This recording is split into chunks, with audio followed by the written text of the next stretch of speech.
Inilah rekaman kamera pemantau saat puluhan orang tiba-tiba datang serta membuka paksa pagar Pasar Butung.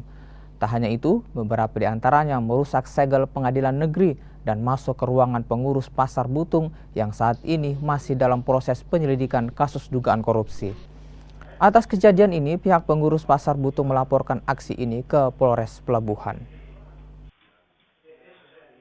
Yang kami dapat bahwa masih menunggu perintah dari atasan. Terus yang terakhirnya kami menunggu dulu hasil rapat karena besok ada rapat di Polda. Yang soal apa itu? Ya kita juga tidak tahu karena tidak diundang karena perkoperasian. Sejauh ini Bapak belum tahu penyebab masa masuk dan merusak itu?